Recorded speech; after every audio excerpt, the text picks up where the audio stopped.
want to say I was born in Branson, but I can't quite do that. After I was born, they came back there. But anyway, from the time I was a baby, we lived here. My father, there was 4 of them, 2 brothers and 2 sisters, came out here together to homestead. At that time, in 1916, they had just changed the law. You could homestead 640 acres, so the 4 of them, each one got a section of land out north of here. And it wasn't long until one aunt and uncle moved back to Oklahoma. He started a telephone company. Another uncle came into Branson and started a garage. And found out, finally, my father wound up with the land out there. My Aunt Bess lived in a town here, a house right over here. You might remember Pinky Firestone lived in it a while. Bernal lived there for a while. That was my aunt's house. They're the one that built that house. And I stayed in my 1st grade, I stayed with her. 2nd grade, I rode a horse to school. I was just talking to one of his relatives the other day. Alfido Lopez was our school teacher out there at this one-room school. He was courting his wife, Juanita, at the time, and every Monday morning, he'd never get there till after 10 o'clock in the morning. You could see dust coming from his pickup. So we decided, well, we see him coming, we're going to head for home. And we did. We ate our lunch and played games and everything. And when we saw his pickup coming, we went for home. So I guess we probably got him into trouble because he was there every Monday morning after that.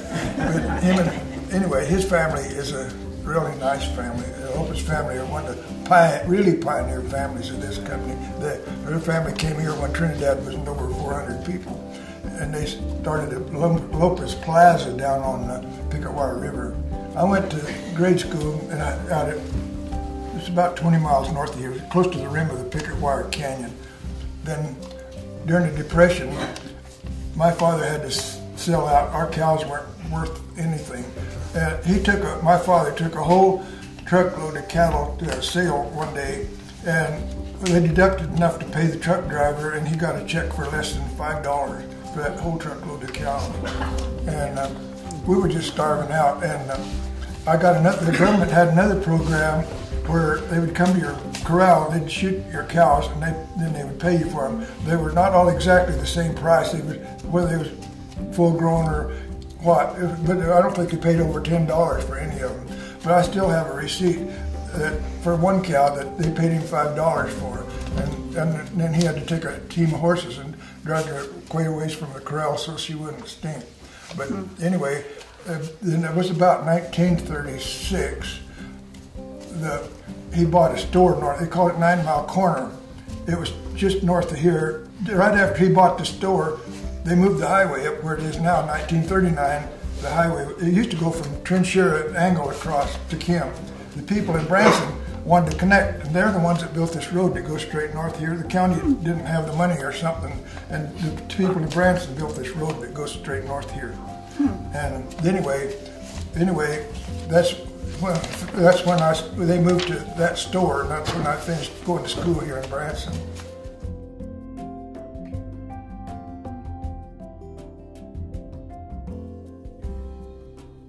And I figured out I'm the 3rd son and youngest son of Jack Wesley and Dorothy Loudon Gilstrap, and the 3rd grandson of Zeta Pauline and Roy Dick Loudon.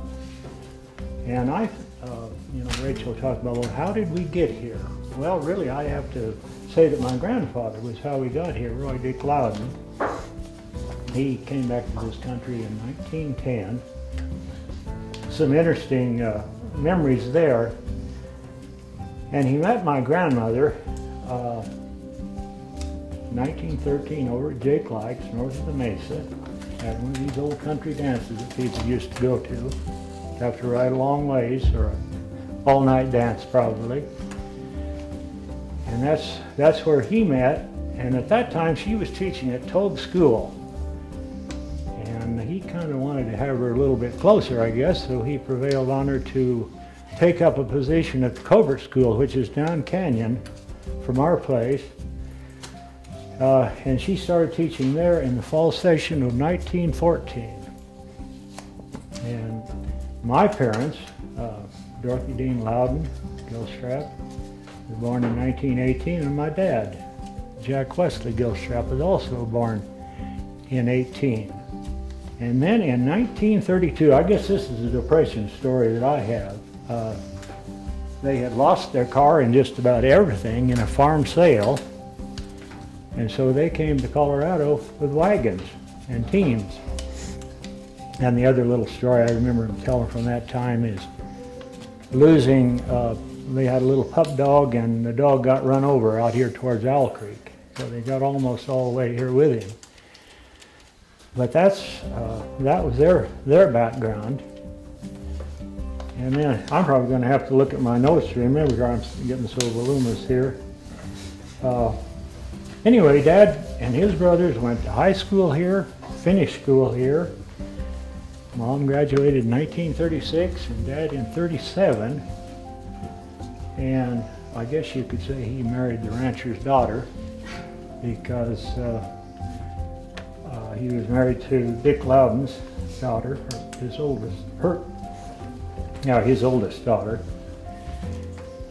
And then they started their family in 1939. That would have been my brother Jack Richard, and then Larry, my older sister Zita, myself, and then Jane and Sherry following that. And then Dad would spend his first working years in Trinidad working for the Dr. Pepper Bottling Company. But in 1940 he moved out to the ranch. That was partly because Mom didn't like the big city. She didn't care for Trinidad. It was just too large for her. She wanted to get back to the ranch. And so that's how we got our start. And I think all of us went to Branson High School and we all graduated here. So I think that's enough said.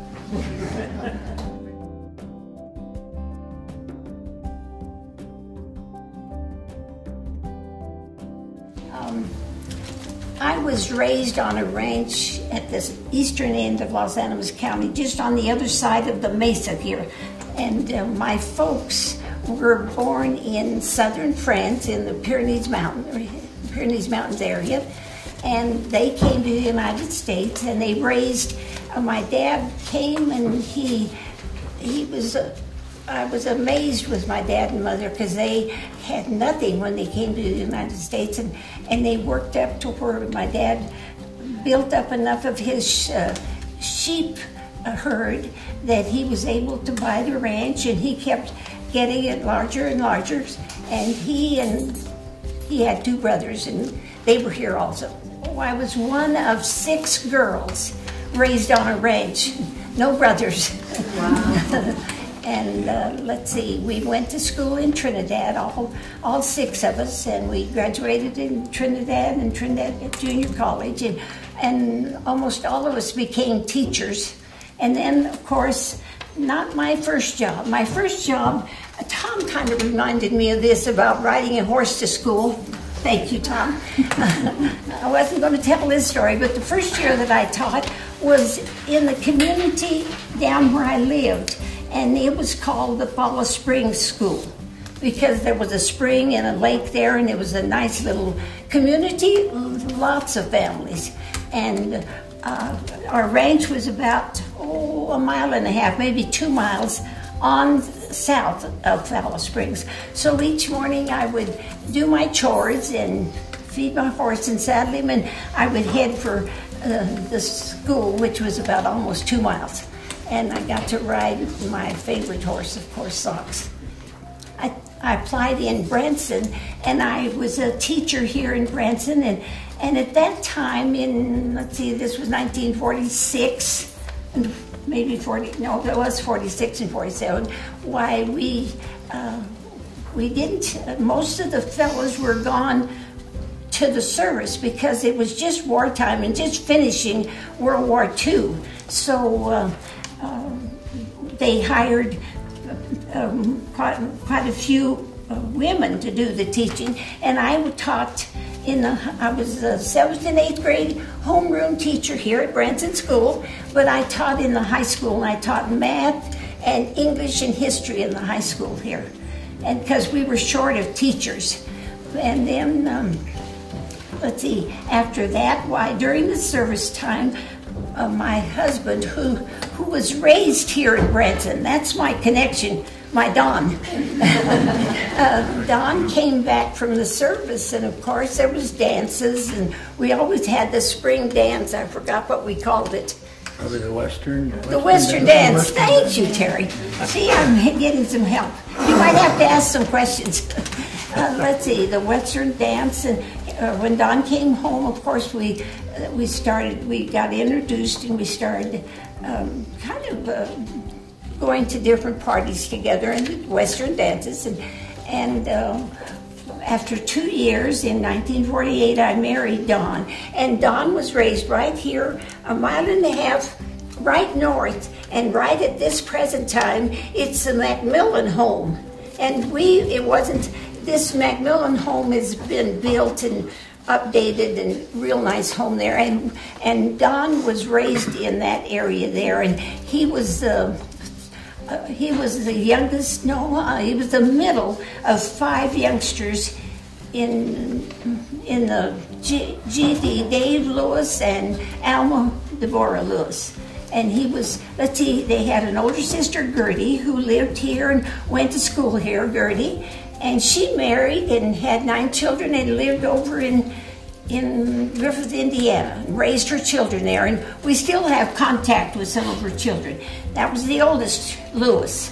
And the next one was G.D. Lewis, named after his dad, G.D. Lewis.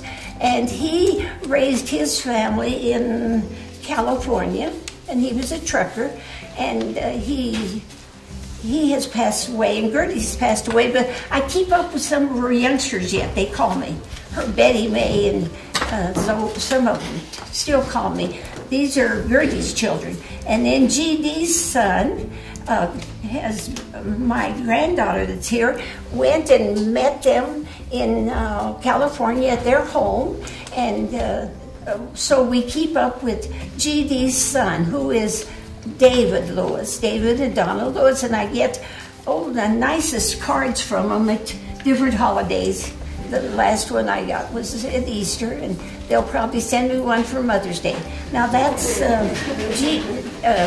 Gertie, G.D., and then it was Don D. And Don and I raised 2 children here in Branson. They went to school here. We had David and Lori. And Lori, I'm honored to have Lori with me today.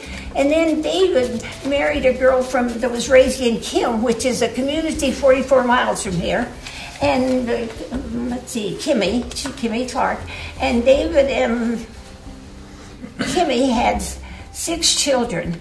And I am proud to have 2 of my granddaughters here and 1 great-granddaughter here. So I have Christine and Corey, the youngest of Dave and Kimmy's youngsters. And I lost Dave, it was about 18 years ago. He had leukemia. But he left me 6 of the really nicest grandchildren I could ever have. They contact me constantly. Kind of lost my train of thought. That's great. When you get to this stage, you kind of lose your train of thought. Do you have any questions? I think I'll just cut it off. I've got a question. I've been wanting to ask her a question. I hope I can answer it. I hope you can, but in your family, most families, the children help their parents. Since you were all girls, did you ever help with lambing or my goodness, we herded sheep, and we helped dock the lambing and helped docking the lambs and moving the sheep herders, and we had land up on top of Mesa de Maya, and we would help move the camps. I would help my uncle move the sheep camps. We'd have to move them after the sheep pastured so long in one area. Then we'd move them over to quite a ways over, and we'd move his camp. So yes, thank you for asking. Okay. I did quite a bit of that. Yes. In fact, most of us now. 2 of the daughters were more helping Mom in the kitchen, and Agnes and Annie, Miss Annie and Agnes worked in the house and helping Mom. And whenever Ray and I in the summertime during wartime, we would get to ride a horse and herd sheep. And big bands of sheep, like 1,200 head in one band.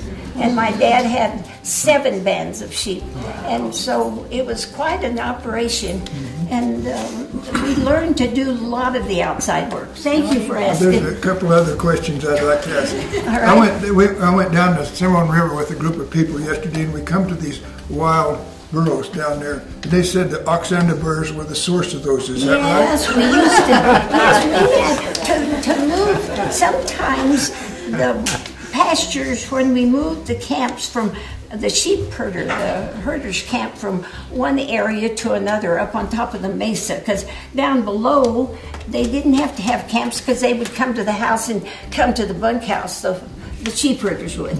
But we did have burros, and they were pack horses. But we had a few of them that were so gentle we got to ride some.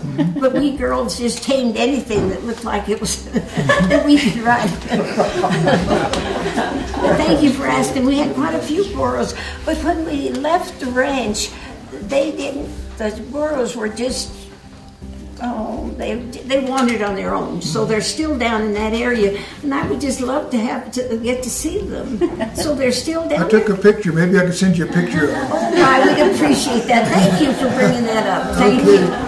I got one more question. All right. You speak Basque language, don't you? Yes. When my two granddaughters that are here, and another granddaughter that's right older than them, Carrie, and Corey and Christine, took Lori and me to France, and I got to meet Mama's side of the family and Daddy's side of the family. And with Daddy's side of the family, I got to talk Basque with them all the time. Oh, wonderful. And they just couldn't believe that somebody from the United States could talk Basque. But our parents taught us to speak Basque, and we would talk Basque to one another. In fact, we used to have two-way radios. Way back when Ray was living out there and I was living here, and we would talk in Basque on these radios, and the people thought, ooh, radios. Thank you for asking. I've always wanted to ask that. Thank you, Rachel.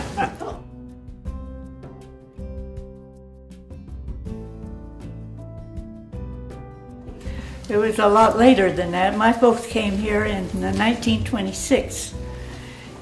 My brother got asthma down in Oklahoma, so he had to have a drier place to live. So my dad was a mail carrier, and they traded jobs. So Mom and Dad ended up in Branson, Colorado. And I was born a couple of years later. My dad was a mail carrier, and the one thing I remember about that, or one of the things, when it would be a big snowstorm and he had to deliver the mail, he'd put all the mail into a pack horse, and he'd get on a horse and he'd go out north, I don't know, 20 or 30 miles and deliver the mail and stay with the people along the way. And I always thought that was kind of a neat deal too. I really enjoyed my lifetime here. I had one brother, one sister, and we all went to Branson School and graduated, went to Trinidad Junior College and graduated out of there, and have lots of, my memories are not historical things, they're just things that I remember as a little kid. There was about 15 or 20 little kids in the town of Branson at that time. I heard it was up to around 1,000 people at that time. And we would get together, and I had a wonderful life. We played baseball, softball. We rode bicycles. We raced down the highway, you know, and out to Walt's Corner.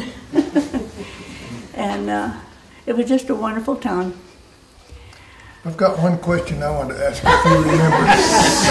In high school, you might not remember this, but one night we were in high school. It was during World War II, and all the high school kids were in the gymnasium getting something fixed up. I don't know what it was, but a soldier in uniform come in that was kind of tore up, and he claimed he'd wrecked his airplane out east of town. Do you remember that? No. He come in, and boy, we couldn't do nothing for anything he wanted. I mean, we'd get it for him. Yeah. He wanted to send a telegram. Well, the telegram office was closed here, but the one in Trinchera was open. So somebody took him over to Trinchera, and they sent a telegram. Well, the next day they come to get him. Come to find out, he didn't wreck an airplane. He was in the train going through here, and he was drunk. he was making a big nuisance of himself, so they locked him in the bathroom on the railroad. And when the train slowed down to go through town, he climbed out the window. I don't remember ever hearing that. You would have been there, I think. I was wondering if you weren't there. There was a whole bunch of high school kids there that day. Yeah. I spent my first 20 years in Branson, so I kind of like Branson. Tell me if I'm right. That Western dance got started. There were some of the kids that needed glasses, and the two teachers decided to put on a Western dress and raise some money. And I remember Kenneth Lewis was one. Well, he was always going around with a frown, you know. And I tell you, when they got him some glasses, he was different. His face looked different. Yeah, but anyway, that's the start of the Western dance. Kenneth and Tommy were Don's. Oh, and I forgot to finish Don's family. See, I kind of goofed too. Don had two younger brothers, and one of them was Kenneth and Tommy. Yeah. Tommy. Yeah. And of course, they're both deceased now. Yes. When we lived out north here, they also had dances. There was one. They had a lot of places, but one we went to a lot was called Glendale School. It was a stone building out north here, 10 or 15 miles, and everybody would go there. And they had a big pot-belly stove, and it was just a one-room school, you know, and they'd dance around, and they'd put cornmeal on the floor to make it a little slicker, I guess. And the men, if it was a wintertime, colder wintertime, they'd have to drain their radiators and on the cars so they wouldn't freeze. And then, when they got ready to go home, they had to put water back in the cars again. But I don't think they invented antifreeze till in the end of World War II or somewhere in that area. You know what I remember? Poverty Knob. We went to a little school out here. It's called Poverty Knob. Yeah. You remember Poverty Knob? Yes, I've heard of it. Yes. Anyway, I could hear that music after next 2 or 3 days after one of them dances. That music would still go through my head. There's a piano and guitar and a violin. And boy, that was more fun. I was just a kid, but anyway, it was fun even for me. But they'd have a pie dinner, and everybody'd bring pies and cakes, and at about midnight, and then they'd start playing Home Sweet Home. Whoever was playing the music about time to quit, and no, they started passing a hat and raise some more money and keep them playing for another hour or two. Already, there were married people and was kids like me. I was like till I was 14 years old, not even 14, I think, but I don't remember much romance going on at all. Oh, we just went and had a good time. Yeah. John Brewer ran the newspaper to start with, and when you homesteaded a place, you had, after you proved up on it, it was just like a want ad in the newspaper about that big, but you had to have a witness. And I've got some of those old newspapers at Atwell. A lot of them give their addresses Atwell, Colorado. It was about 2 or 3 miles north of town here. It was a post office. But anyway, we was talking about business. I was going to mention Snodgrass was a store here that didn't last as long as the other. A guy by the name of Mr. Henrici ran that store, and it joined with another Snodgrass store in Trinidad, and then he had another one in Raton. And the story got around that Mr. Henrici started the Safeway chain. There's a little bit of truth that he didn't, but what happened was he got to be the manager of all the Safeway stores in Colorado, 100 and some stores.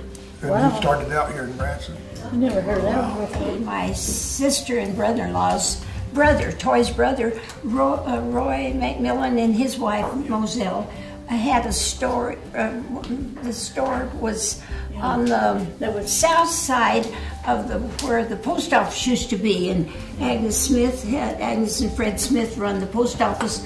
And this is on the highway coming in as you come into New Mexico, and the post office was in that large building there, and I think the Dildas have it now.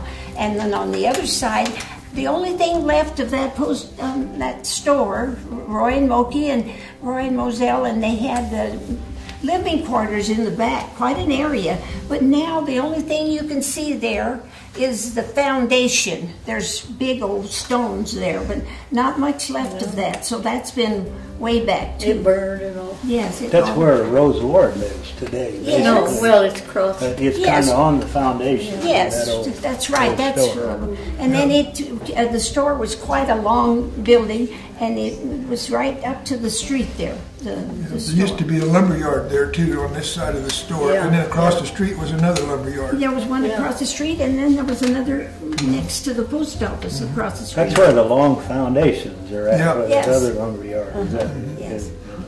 The foundation still there? I believe so, I think yeah. so. Some of them are, yes. Because during the 30s, my mom said the only thing we lived on was $5 a week selling cream. My dad was milking cows, and we had a cream separator. We give the skim milk to the pigs, and you set the cream can out by the mailbox, and the mailman would pick it up, and then a week later, the cream can would come back, and there would be a check for $5 in the mail. And I mean, I guess we were pretty self-sufficient. I thought we were well off. We weren't. But I could go in we called it a cellar, but it really wasn't a cellar. There was a big sheer rock wall behind our house, and my dad built 3 more walls and put a roof on it and made a room in there. And that room would be full of fruit jars. There were shelves, and there'd be corn and beans and peas and tomatoes and anything you can think of, and rows of fruit jars. And my dad would kill a pig, and my mom would grind it all up, and she would fry sausages, and then she would put those sausages in fruit jars. And of course, when he butchered a pig, he would put the hams and hang them up in that room. And of course, there was no refrigeration, and he'd rub salt on them. And that salt would that ham would keep real good. It tasted kind of salty when you cooked it, but it's good. You know, that pork would last for a long time. But and the pickles, they'd put them, it had a big crock about this big around, and they'd fill it full of pickles and pickle them pickles. So I thought we were well off. We weren't, but if the kids had to have a pair of shoes, it was serious. But we ate well. We were self-sufficient, I guess it was. Somebody told me you were well off, so I guess in a way we were. You're talking about shoes. I remember as soon as we got out of school, most all the kids would put their shoes away and go barefoot all summer and save those shoes and save them for the next year, I guess. I never could do it because my feet hurt too much. The CNS Railroad came through here, and like Tom was saying, they would take cream cans up there and load them on the railroad. But they also took our mail from the post office. Levita Mitchell, whenever I first came here, Levita Mitchell, she was Levita Boer, Gerald and Levita Boer, and she would fix up the mail that was to go on. And our neighbor, Mr. and Mrs. Ray Kyle, would at 10 o'clock every morning after the mail was all sorted and ready, part of it would go on to Trinidad, they would take and meet the train up there. The CNS would stop. And do you know the CNS used to have a passenger car? Yeah. And I can remember taking my students on the passenger car and taking them to Trinidad for the day, and then the bus would go to Trinidad and pick us up. They used to do that from Folsom, too. Yes, They'd take the little kids down to Folsom, and then they would ride the train to Branson. It was a big deal, you know. Yeah, and I was one of the teachers for going to... Yes, so the railroad was quite the thing. So when they stopped that railroad, it kind of left Branson in a little bit of a lull. Yes, but it was quite the thing to have the passenger car and the freight cars go through Trinidad and take our mail and our cream, and I'm sure there was other things too. Wool bags from the ranch. I can remember bringing trucks of wool. Now there was a phone deal over in the old hotel. Yeah, Frank Ruddy ran the switchboard. And the other phone was over at John and Loudon's their store. Right? And if you went up there, you had to go up to the store to make a phone call. Frank Ruddy had one leg, didn't he? Yes, just one leg, and he would fix his telephone line, and I could see him yet. He'd put a ladder against the pole, and with one leg, he would manage to get up there, and he'd work on these telephone lines because it was his line. He owned everything, and it was a party line. And we were way out on the end of it out there, but we all had a party line, and everybody, you'd ring. Yeah. We had a long and a short. Ours was a long and a short, but Frank Roddy, he's the one that actually owned the phone company. Yeah. And when I first came here to teach, I lived in the hotel that belonged to Tom Roddy and his sister Miss Hannah Roddy. Hannah. And she was the best little cook. She would service our evening meals, and then we'd get our noon meals at school. But Miss Hannah, they were quite the character, those two. Yes. Well, didn't all the teachers stay at the hotel in these little itty bitty rooms, about half the size of this room? Yes. Yeah. And there wasn't any place else for them to stay, so we had a good little school, good little teachers. They were good teachers. Well, thank you. Margaret was my teacher in, I think it's algebra or something. Joanne was a senior whenever I first started teaching here, and I taught Joanne in algebra. They know it was more advanced math. I'm not sure which one. Whatever it was. But anyway, yes, so I had Joanne. I remember one of my teachers in the freshman year, they started algebra.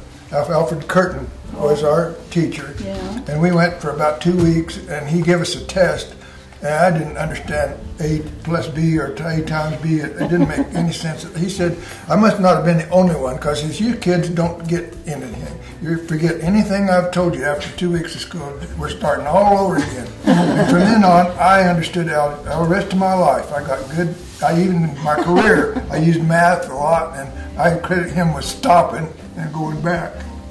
And he was a good teacher. He was a good teacher. He was a good science teacher, I remember.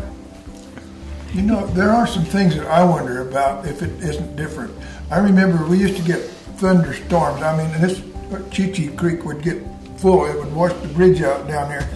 And it don't seem like it ever does that anymore. And the ponds cattle ponds would get full of water.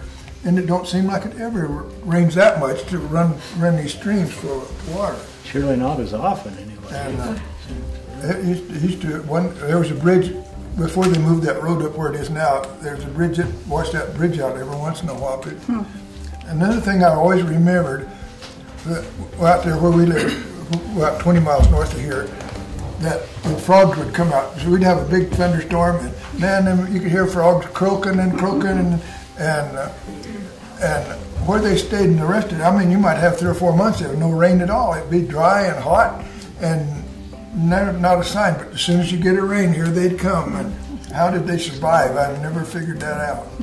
I'd watch when the water would go down, and it'd leave stagnant pools, and then you'd see the frogs' eggs in there, and then you'd see little tadpoles, and pretty soon the little tadpoles would be a shiny spot, and legs would come out. But pretty soon it'd all dry up, and not a sign of a frog till you had another, maybe the next summer. You'd have a big rain and here it'd come again. I remember those dust storms, they come in from the north. I was just a little kid, and one Sunday afternoon we were out east of Branson, about 3 or 4 miles, and I looked over, and down Mesa de Mayo, the dust storms were coming down the canyons like water. It was just an amazing sight to see, and it was so dark that when we got in town, I went to read the Sunday Funnies, and we had to turn on the lights. It was just so dark with the sand and all that. I remember my dad had some kind of a burner thing he carried and burned the tines off of cactus so that the cows would have something to eat. Yeah. It was just really a very bad time. Yeah, my dad had that too. It was the cactus burner. He'd walk along and all these tree cactus, he'd burn all the stickers off, and so then cows would come along behind, and that was all they had to eat. There was nothing on the ground. That was a sad time. I remember one time when we lived way out north here, my parents didn't seem to be like they ever worried about me. I'd go off down them canyons and chase rabbits and stuff when I was 8, 10 years old. And I was 2 or 3 miles from home, and he came along on a horse, and he was kind of wondering what I was doing out there. He picked me up, put me on that horse, and took me home. Took you home? I knew exactly where I was. And apparently, I did that a lot. My parents never did seem to worry about where I was, but he was giving me a lecture about how to treat women. And if you ever have a girlfriend, you're supposed to treat them with honor. That was George. You didn't have helicopter parents in those days, did you? No. Let's see. Well, I had catechism classes here. I also taught catechism in Trinidad whenever I was going to school, but actually I taught catechism here in that other room, of course. And this was, the altar was right here, and our priest would come and we'd have Mass. Oftentimes it wouldn't be every weekend, it would be every other weekend. And we had quite an attendance here, and the Mass would be during the morning, 9 o'clock or 10 o'clock, gives the priest a chance to have Mass up there at 7 and then get back to Branson to have Mass here. And we had quite a group. I can't think of anything else. Does anybody have any questions about this church? Do you remember who the priests were? Oh, the priests we had, Father White and Father... Father Bivquin. Thank you, Lori. Father Bivquin. He used to have Mass in Kim, and he would come and stay at the ranch because it was quite a distance for him at that time, to make it from Trinidad to Kim. So he would come and stay at the ranch, and oftentimes, if the weather was real bad and he couldn't make it to Kim, he would have Mass in our living room at home. And at one time, we even had Mass here at one of the homes because the weather was so bad. But we had several priests. Yeah. So we had a series of priests come out that were out of the Trinidad area, of course, and they would come out just for the day. And most of the time, Alice Russell would have them for lunch or for the meal, and because our Mass ended from 10 to 11, so most of us would take turns having the priest come to our home. You know, I don't know very much about when that jailhouse was built. I do know that there was only one man ever put in it.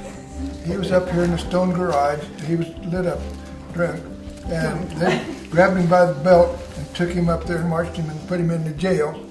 And his wife found out he was up there, and she gave him, it was my Uncle Ambrose running the garage, and she'd give him the dickens for putting him in the jail.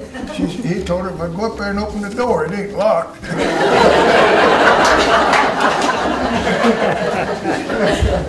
think that's the only guy that was ever That's the only man that was ever in that jail. I've wondered when it was built, and I've never been able to find out when it was built. There used to be a Halloween sport, go around town and tip over outhouses. They'd always catch somebody in it. One time when I was involved with about 6 boys, Mr. Nelson, he was our preacher here, and we decided to tip his over, and he was in it on purpose. I mean, he wasn't sitting in there, he was just waiting for us kids. He grabbed me by the collar, and boy, I thought I was going to jail.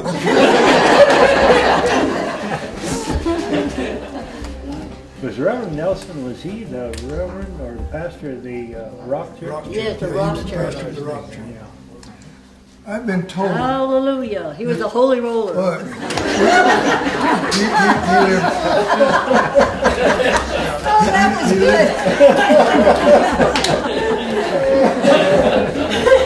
he lived right next door to my aunt's house, which is your house. He lived right next door there. And when they was having a meal, he'd have prayer at the meal, and he'd go, real loud. We could hear him in our house. And he'd go, and then he'd finally have to catch a breath. And then he'd start again. Boy, he had a real long prayer for the meal. He had a voice. That's just him, wasn't it? One time I was in the Montgomery wards in Trinidad, and I heard this voice, and it came back from when I was a kid, and he was a preacher, you know. You remembered that voice, that's for sure. I don't know the beginnings, I just know that we had one. And at that time, the ladies were all homebound, you know.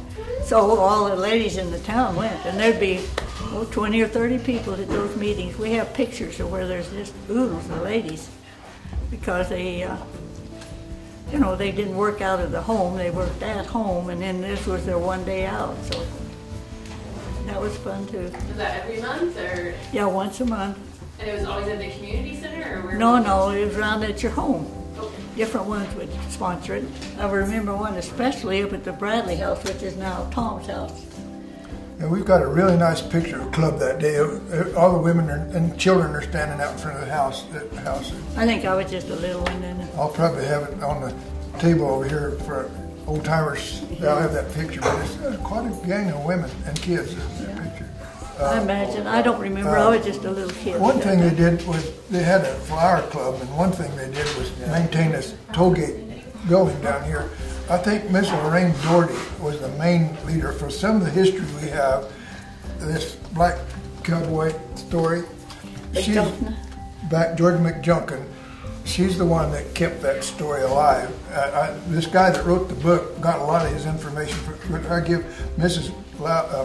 Doherty credit for preserving a lot of history about this. I don't know, it would have been lost, I think. In the same way for this tollgate building, going down Tollgate Canyon, she found out who lived there. She got some letters. The guy that ran the tollgate had 3 girls. Can you believe, if you stop and look at that, there was a 3-room house if you stopped there. Where in the world was there a room for a 3-room house? But anyway, when these girls grew up, and Mrs. Doherty found her, and they wrote her a real nice letter back and told her what all they did there, and it's a real good thing. That wasn't at Emory Gap? Yeah, no, Emory Gap is just right around the corner. Actually the depot was there for a while before there was Branson. It was right on the state line. But that was the Emory Gap. The Emory Gap is the gap between these 2 mesas. Yeah. This is a story about the guy by George McJunkin. He was a black cowboy. There was lots of black cowboys. He was born a slave. There was lots of black cowboys after the Civil War, but he came up here. He eventually became the foreman of the Crowfoot Ranch. And but anyway, he used to go over to the Mexican ranchos, and he learned how to break horses and handle cattle, and he got to be really good at it. Even as a teenager, he got to be real good. Following the Civil War, he made one trip to Kansas, one of them big cattle drives, and he was going to do it the next year. And the next year, there was a man, oh gosh, I wish I could think his name. His daughter's in that picture that's just going around. Gosh, I can't think of his name, but he had a bunch of horses. He brought them up here to Branson in Colorado. Oh gosh, I wish you'd know his name, I think. But anyway, he's the one that hired George McJunkin to help him drive them horses from Texas up to here. And George McJunkin stayed on, and what he became famous for, there was a big flood down west of Folsom one time, and it cut out the bank of an arroyo, and there was these enormous bones sticking out of it. And George knew those were not normal bones. He knew buffalo bones. He said, those are buffalo bones, but not like any I ever seen before. And he kept trying to get somebody from the Denver Museum of Nature and Science came down here, and they started digging, and they found buffalo bones, but extinct buffalo. This buffalo had been extinct for 10,000 years, and they found arrowheads in the ribs of these bones. Well, they had always, I knew one guy's name was Herdlischka. He was taught archaeology all across anybody said lived in this continent over 2,000 years was mistaken. If they did claim somebody lived here older than that, somebody would find the arrowheads that was in a strata that was lower. Don't matter, gophers dug a hole or something. He'd try to run their career, this Herdlischka would. Now, nobody could have been here over 2,000 years ago, period. Well, when they found this arrowhead in a buffalo that had been dead for 10,000 years, that was really an advance in science. And so George McJunkin gets the credit for that. You know, my dad worked for Dr. Pepper Bottling Company for a couple of years anyway. And I laughed about that because I said, well, he could have gone to Texas and he could have been an executive and we could have had a big house and fancy cars and everything. And instead he got associated with the Loudon Cattle Company. And I think it's been a good life for all of us. So there's something really special about Branson. When we were growing up, you didn't have to worry about anybody taking your kids or if they were going to be all right. It was just a good, safe place to raise a family. As far as I remember, anyway. I don't live in Branson, but I'm still very fond of it. I still call it home. I like the community. I like to visit the people here.